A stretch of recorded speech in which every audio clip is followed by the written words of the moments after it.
This podcast is about the unexplained death of a young woman, Laura Van Wyhe. I have reviewed and I will report on the contents of official case files provided by the police department that's investigating her possible homicide, including witness interviews and police reports.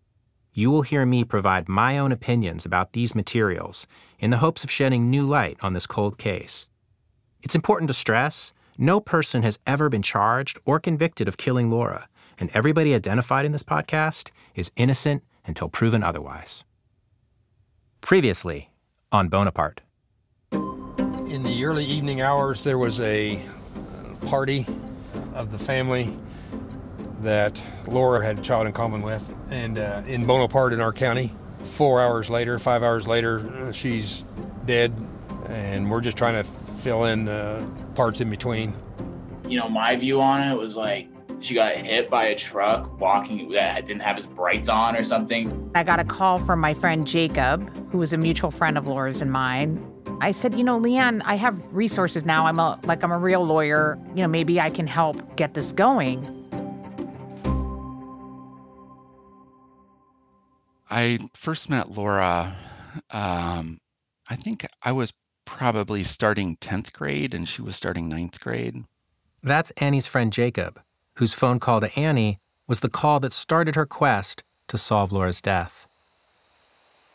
I think it was September. It was right around the beginning of the school year. Beautiful day. It was a great time to be in Iowa. I think the corn had been harvested, but, the weather was still warm.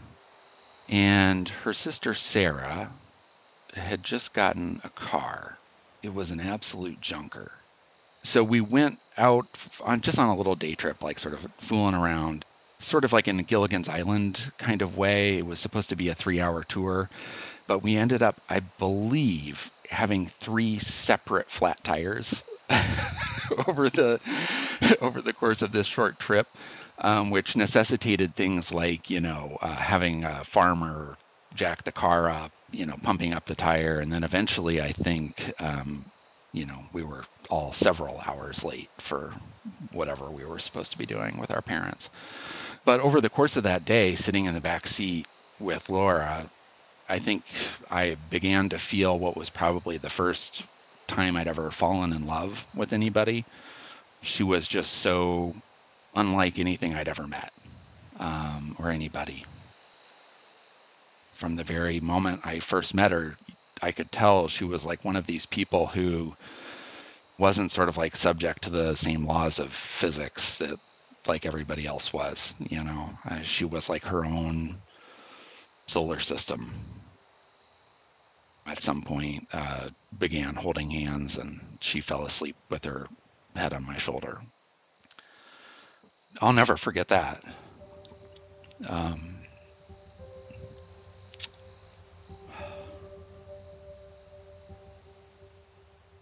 It was really the first time I had fallen in love. She was such a strong personality and so smart. I think I sort of found it to be intimidating to be with her, both because of just like how strong she was, but also because of like how strong my feelings were for her. It was a little too much for, 16-year-old Jake. But we remained friends for years after that, running in different circles, but our worlds collided regularly. And, every time she was one of these people, like every time she came into your life, it was memorable. From Imperative Entertainment and Vespucci, I'm Jason Stavers. This is Bonaparte.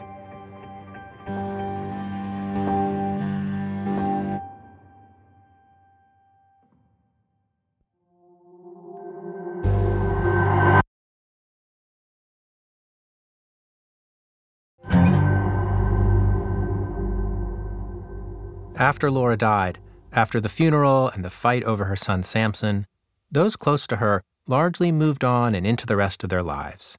Laura was someone they'd lost, someone whose life and personality would live only in memory. Yet for many of them, Laura's death is also an inflection point. It's a moment that marks a clear before and after. For Laura's mother, Leanne, and for her son, Samson, it leads to a new life in California, living as mother and child. For Donnie, it means an embittering legal battle with Leanne, and then the disappearance of Samson from his life.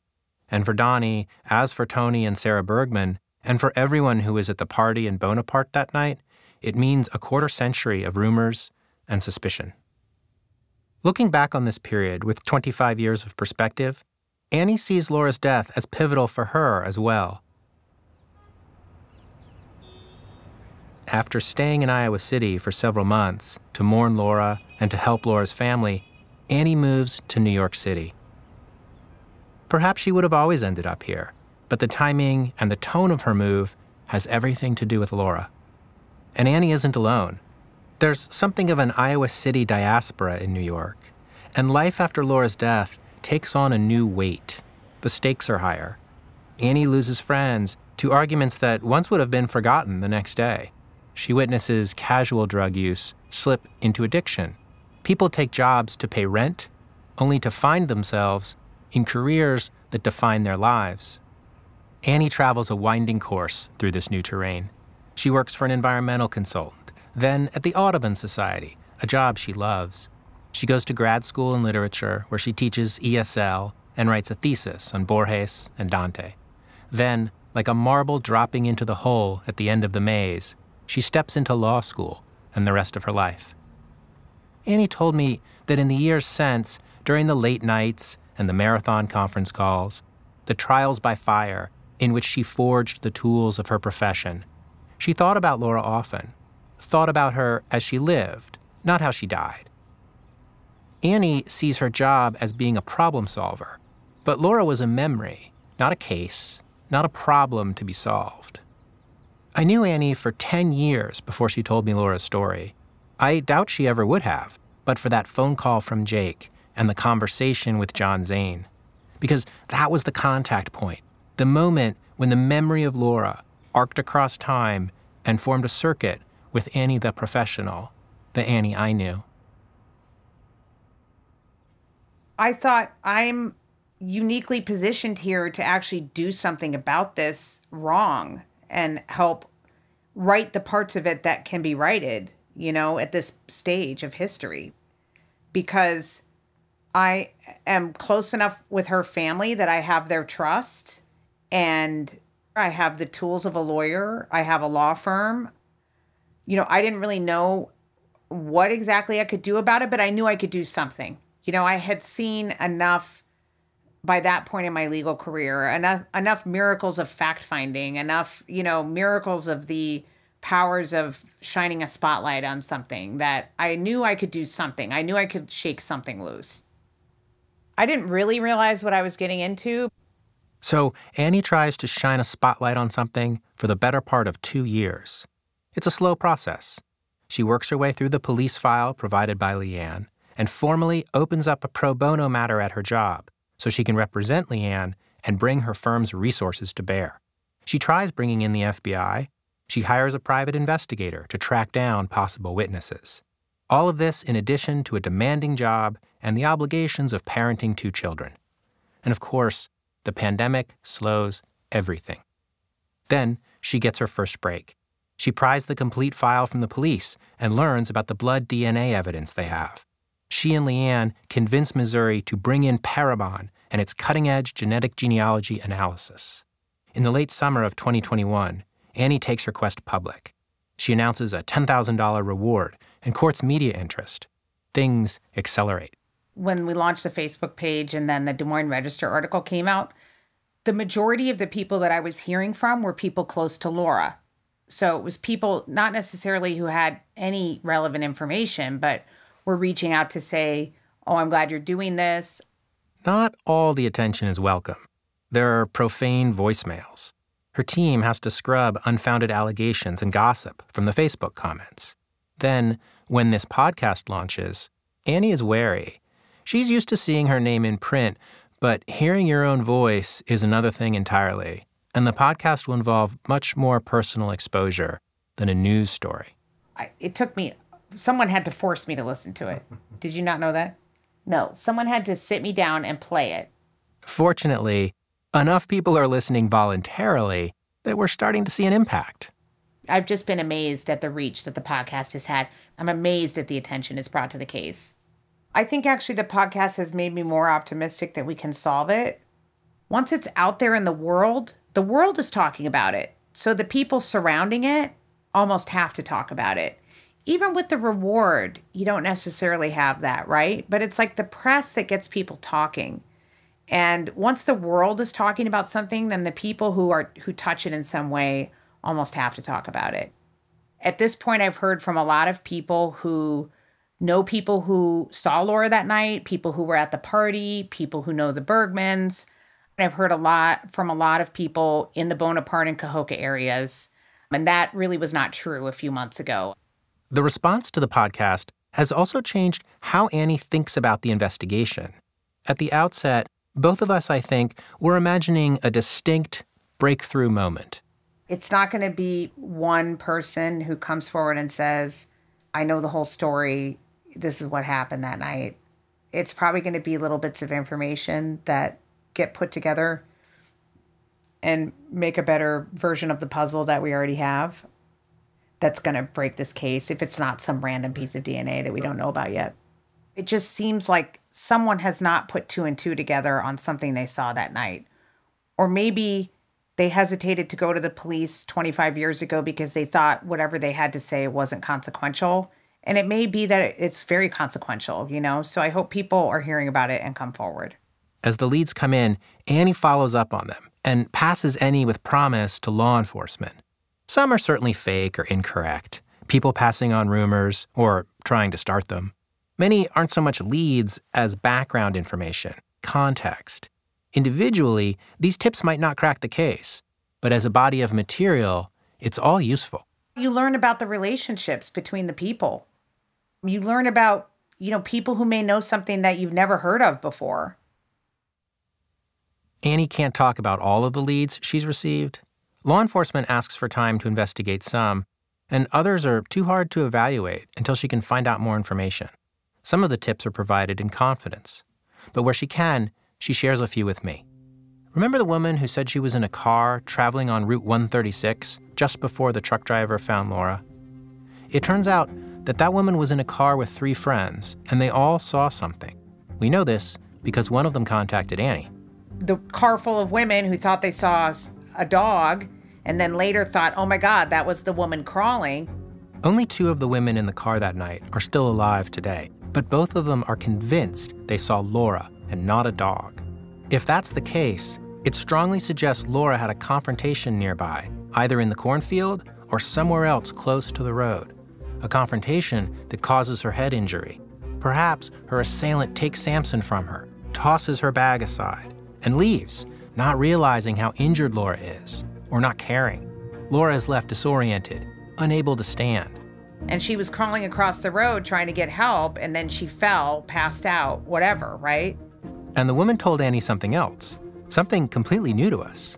She and her friends were on Route 136 because they were all heading home from a night out at the bar called the Bucking Bull. You might remember the Bucking Bull from episode 2.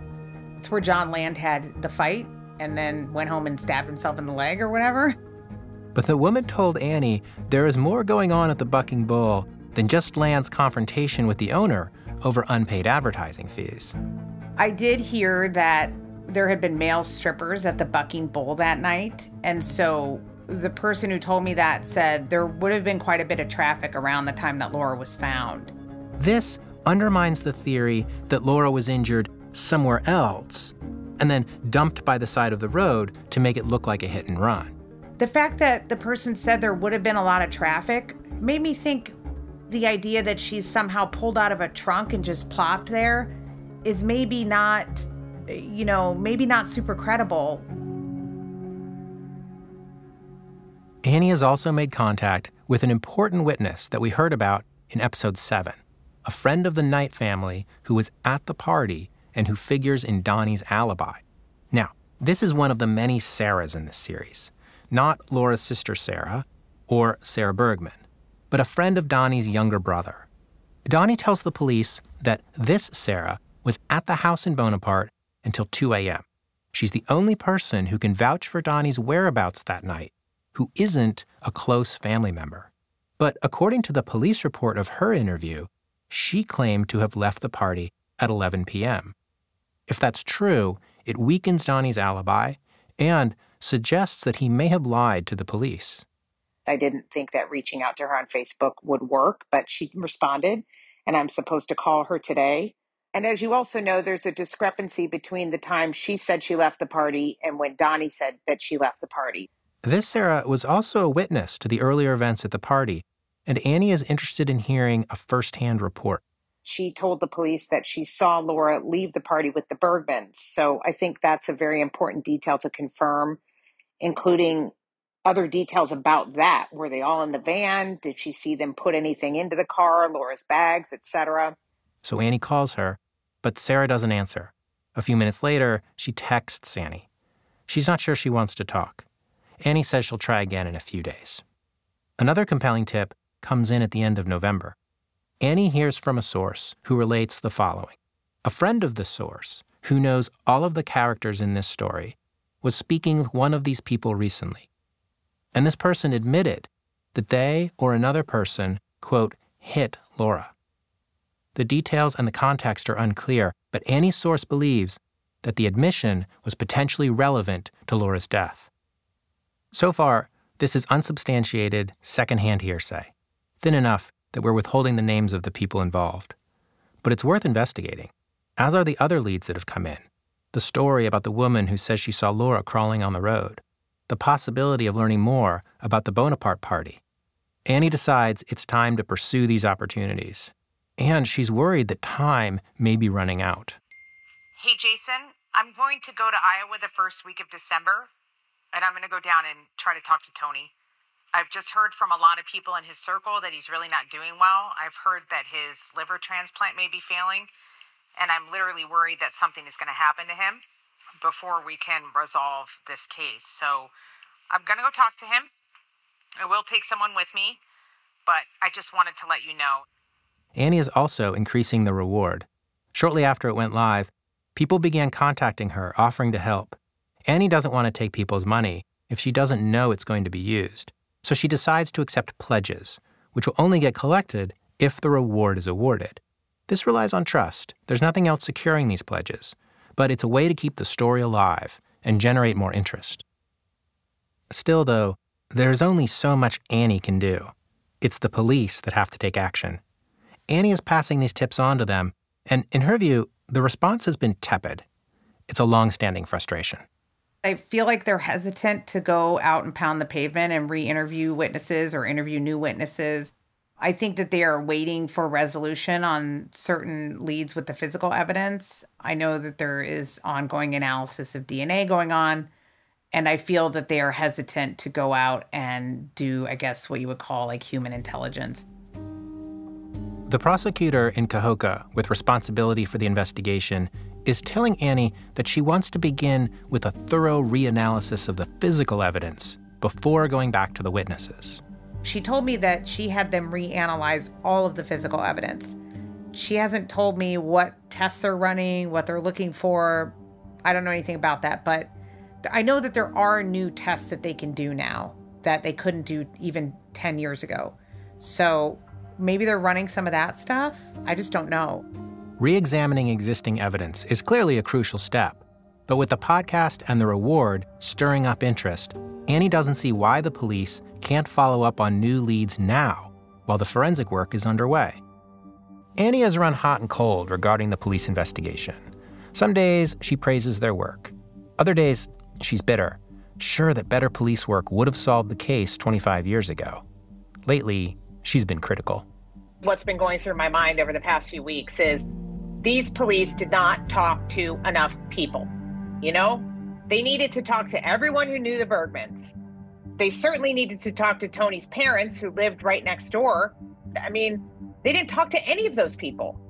And I just can't get over the fact that I now have a better picture of Laura's last 24 hours than they ever did. I just don't, I don't get it. I don't get it. I don't get it. Yeah, it seems to me that when people are talking about something and something's in the media, it's much more top of mind, and people are kind of like, people have an urge to talk.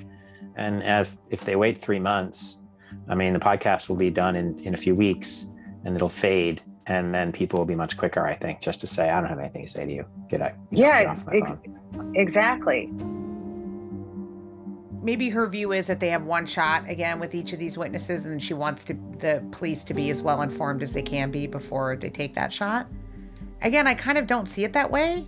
That's not what you hear from JD or Jim. Yeah, exactly. Why can't you just keep talking to him? It's the familiar rhythm of this investigation. A stir of activity generates some optimism, then things slow and stall.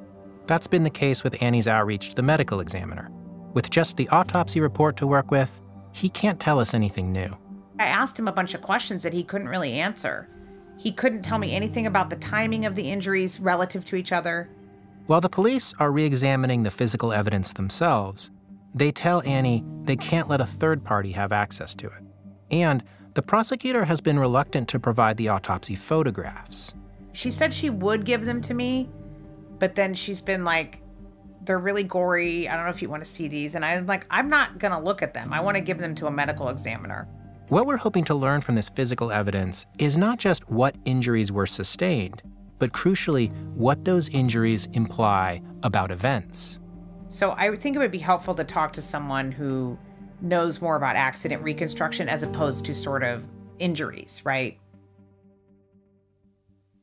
And then there's the potential ace in the hole, Parabon. Late last year, the police gave Parabon a sample of blood found on Laura's T-shirt. All they knew was that it was from a man and that it didn't match the DNA of any of the men known to have had contact with Laura that night.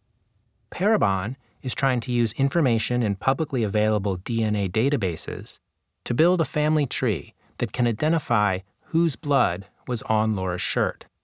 As of December, law enforcement is still telling Annie that they don't have an answer back.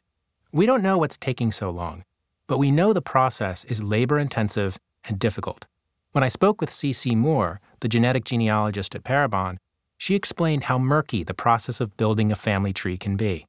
We all have genealogical brick walls. We all have places in our family tree where we can't get any further. We can't find the parents of someone. So we end up having to help solve a lot of unknown parentage cases and family mysteries in order to be able to then solve our law enforcement case. Cece got started with genetic genealogy, helping adoptees track down their birth parents, and became a central figure in the small community of people who do that work. Even before she worked her first cold case, she'd puzzled over thousands of family trees. She's seen every imaginable family quirk and complication, but she never knows what a new case will bring. In 2012, she discovered her own brother-in-law was a direct descendant of Thomas Jefferson and Sally Hemings. You have to be really creative, piecing these families back together, going both backwards and forwards, saying, who are the ancestors of these people, and then who are the descendants of those ancestors? And we only have access to public records. Marriage announcements, engagement announcements, birth announcements. The more Annie learns from people in the community, the more she sees how this is an area that could be challenging for Cece. It seems like there's quite a few folks who are maybe not blood relatives of the families that they grew up in, half brothers, half sisters, adopted kids. It's just, I can see how that would really slow things down. Because how do you trace siblings who don't even know they're related? So on Parabon, the waiting game continues. Perhaps Annie just needs to be patient. It's been 25 years, and law enforcement has more urgent cases. So what's another few months? But time is not on Annie's side. Memories fade, evidence dissipates, and Laura's case has already dragged on for far too long. Annie was angry when she first read Laura's police file, and that anger is still there. Why wasn't more done here, Why didn't Laura deserve to have this case solved? She did deserve that. And that's still really an upsetting thing about it. So it might not be solvable. And whether that's because of mistakes that were made in the past or mistakes that are made now, I don't know the answer to that, obviously, but she deserved better.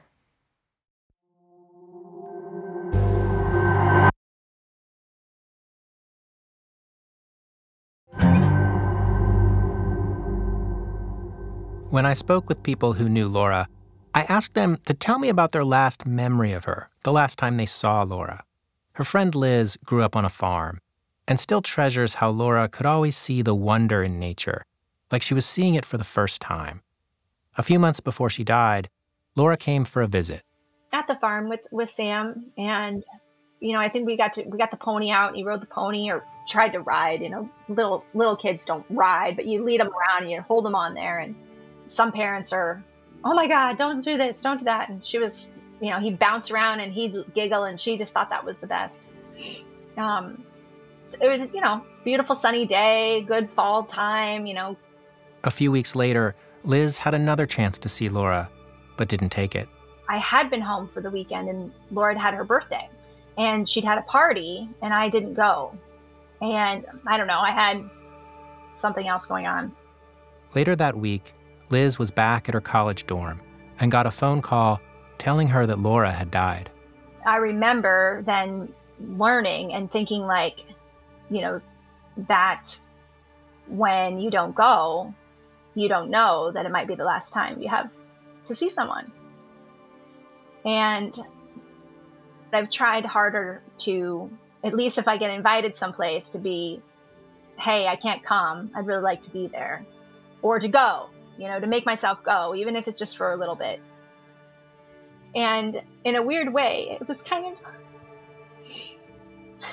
like her last lesson, her last reminder to embrace what you can in life and not forget.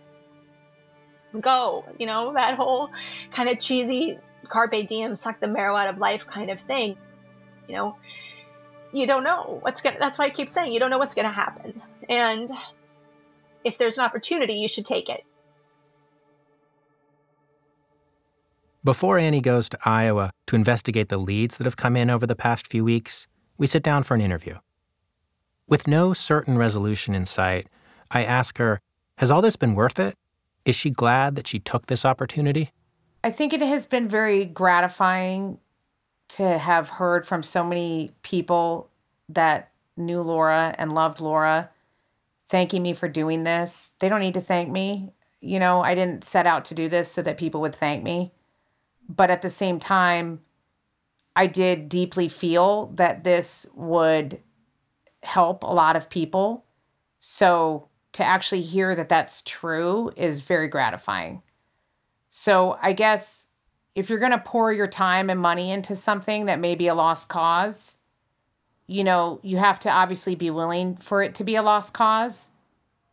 But even if this is a lost cause, even if this case cannot be solved and is never solved, I do feel like it has helped a lot of people. So I feel really grateful for that. I'm very glad to be able to use my professional skills and my contacts and my resources to bring them some measure of comfort that at least everything that could have been done was done. I'm sure it's been painful for some people who are not implicated in any way here, and I'm sorry for that. But at the same time, I think it's been very healthy for the community around Laura to have this dialogue. I mean, I know I feel closer to people that I haven't talked to in a couple of decades. In many cases, not directly because of this, although in some cases directly because of this, but because of the rifts in the community that this caused, So I think it's been very healthy. And that's also what I've heard from a lot of people. People that I have not talked to in decades. Maybe I know them from high school, or I know them because they were in the same social circle as me at the time that this happened. I think it's been very healthy overall for people.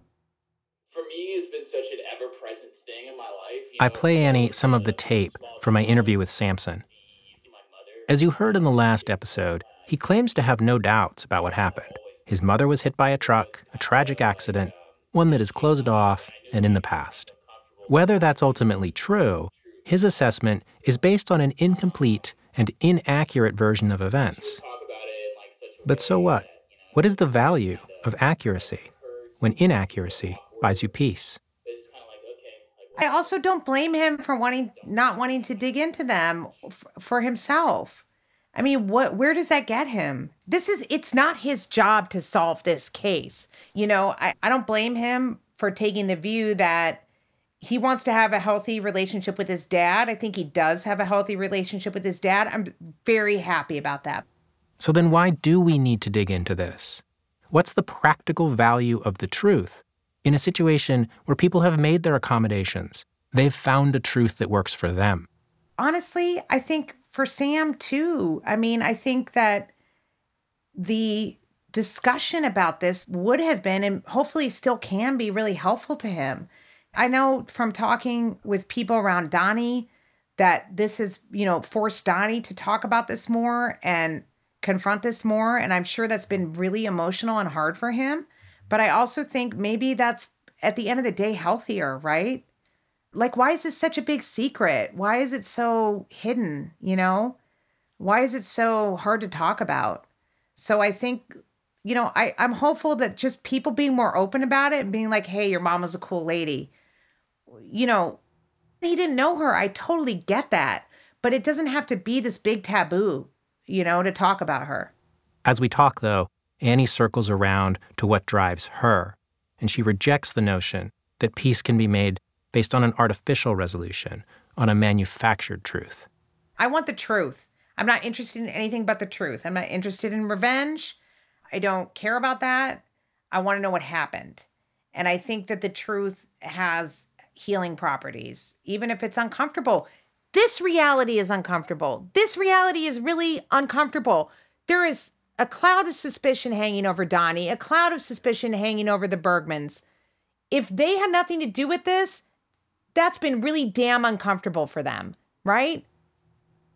We can't be afraid of the truth because the truth upsets people. The truth is there. The truth is shaping all these people's lives, whether they want to admit it or not. So God, if it was an accident or it was a drifter, we need to know that. How is that not a better result, knowing what the truth is? And if it was Donnie, and honestly, I don't think it was, but if it was him, then maybe some things will fall into place and make more sense for everybody, I mean, I just think the truth has a sticking power that the stories we tell ourselves don't have. And if those stories are constantly shifting because you don't know what the truth is, are they really providing you with comfort? I mean, I don't really think so. I want them to charge somebody with murder. That's Leanne, Laura's mother. I just think it's going to be this overwhelming happiness that we finally have the right person. But it's going to be, for Sam, even though it might be a shock, I still think he needs to know. It's very important to me. Now it's just the waiting again. The search for truth in any form is difficult. I think about Jim sorting his hard facts and his soft facts, lining them up against the possible theories. Cece digging through faded newspapers for century-old birth announcements. John Zane pulling the file one last time, flipping through phone numbers, calling to see if anyone has a new detail or an old fact they've newly remembered.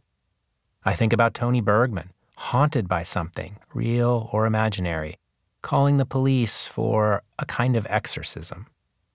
I think about Samson flying to Iowa to meet his father for the first time in memory and what they do and don't talk about. I think about the months I've spent tracking down people who knew Laura, people who worked on her case, and the hours I've spent listening to their stories, listening for a moment where a 25-year-old truth might emerge to get captured by my tape recorder. Whether by fate or by accident, Annie has found herself, or placed herself, at the center of the search for one seemingly simple truth. What happened to Laura Van Wyhe? It's been a long journey, and one which isn't over yet. As we were putting this episode together, Annie was headed out again to Iowa to chase down a new lead. She left me a voicemail on her way back. Hey, Jason, I'm at O'Hare. I did drive to the address that I had for the person that I wanted to talk to in a very, very, very small town in Iowa. Really, the kind of town that's like a feed store and a grocery store. I mean, it was the middle of nowhere. Anyway, it just underscores the fact that I really need somebody here in this area to help me do this stuff. I also really need somebody here that will go places with me because honestly, it's not safe. And everybody keeps telling me that, but I don't have anybody to go with. So anyway, I'm going to work on that. I have some ideas. Talk to you soon. Bye. So this trip didn't end up yielding any fruit, but that's not to say the next one won't. So Annie is left standing outside an empty house in rural Iowa, searching for truth. But as bleak as that image might be, I don't look at it that way, because at least she's there. A cop, a therapist, or priest will all tell you the same thing. There's only one way to truth. Do the work.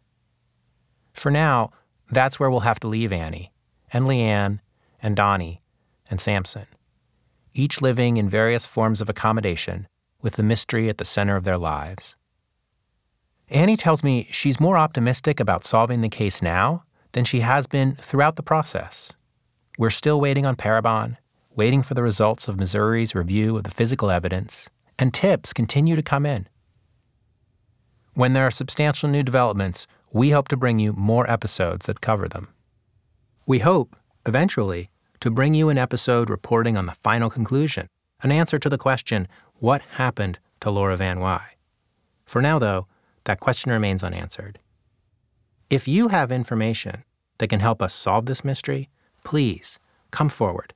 The website is championforlaura.com. But until we have more to report, this is our last episode. Thank you for joining us on this journey. I wanted to find a way to give Laura the last word, and I think this does it. It's from my interview with her friend, Laura Barron. Both Sarah and Laura were sailors because their dad taught them, and my dad had a boat on Lake Superior. And so we'd go out when we were in our late teens. We'd take the boat out, like me and Sarah and Laura, and like we were going that same route from Thunder Bay to Outer Island. And it was 12-foot seas the whole way, upwind. I'd thrown up so many times I had nothing left to throw up. And it's like an 18-hour crossing. I was sick, our other friend who was there was sick, and Laura wasn't sick.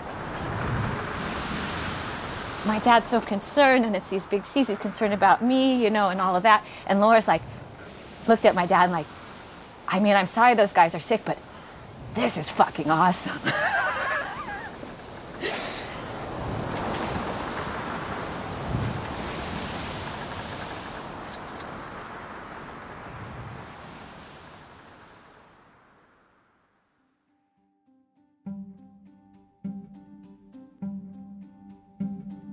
Bonaparte is a production of Imperative Entertainment and Vespucci, and is written and hosted by me, Jason Stavers. For Imperative Entertainment, the executive producers are Jason Hoke and Andrew Richards. For Vespucci, the executive producers are Daniel Turkin and Johnny Galvin, with story guidance from Matt Willis and Pete Sale. The series producer is Thomas Curry. The executive producer is Emma Wetherill. Original music by Thomas Ross Fitzsimmons. Audio mix and sound design by Peregrine Andrews at Moving Air. Visit the Champion for Laura Van Wyhe Facebook page or championforlaura.com for more information about how you can help. If you like the show, please make sure to leave a review, and don't forget to tell your friends. Thanks for listening.